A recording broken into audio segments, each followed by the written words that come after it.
If you're leading in today's environment, you don't need another headline to tell you that something's shifting. You already feel it. The pressure is up and the results aren't matching the effort. Even with a strong team, clear goals, and significant investment, something is still off.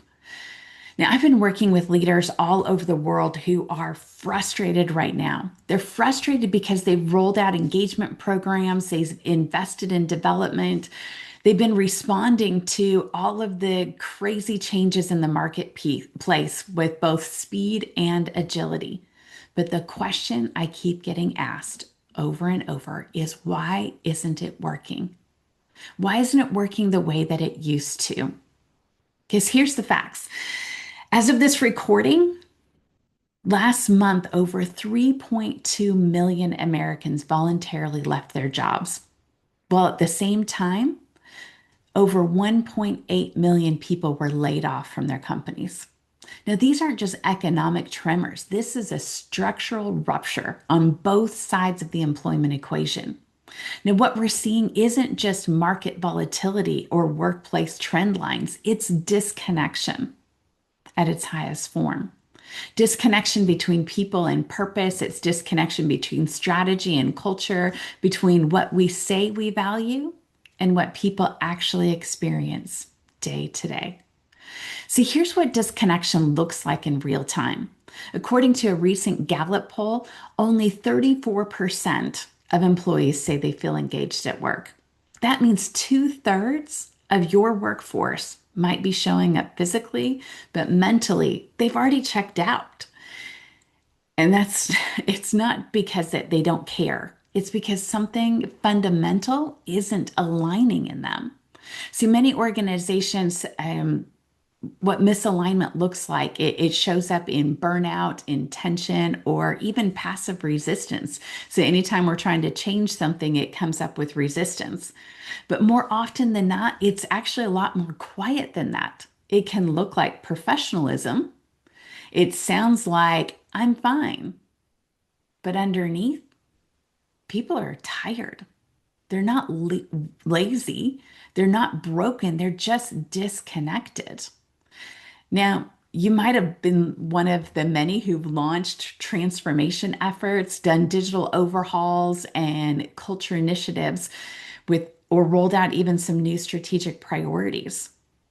But if you've noticed that they've lost momentum or fizzled out, you're not alone.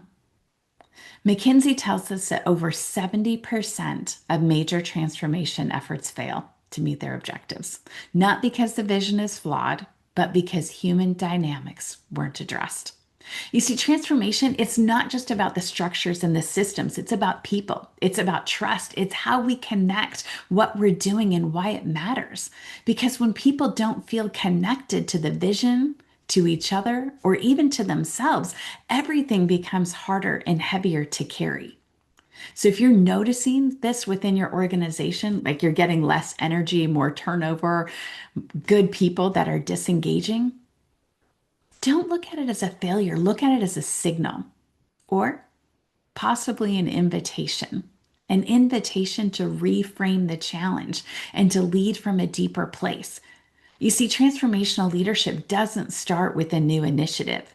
It starts by paying attention to the questions that others have stopped asking. So here's one that's worth asking this week. Where in my organization have I started managing around disconnection instead of addressing it? Let me give you a quick example. You see, I was working with a senior leader recently. Now, this guy is sharp, he's grounded, he's values driven.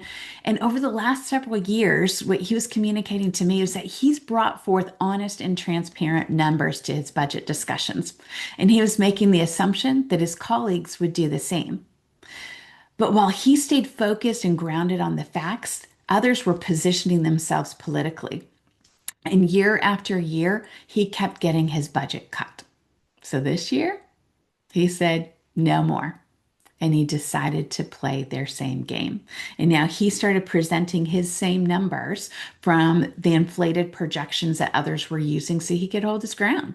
He said, I hated that I had to do it, but I didn't see any other way around it. That's managing around disconnection.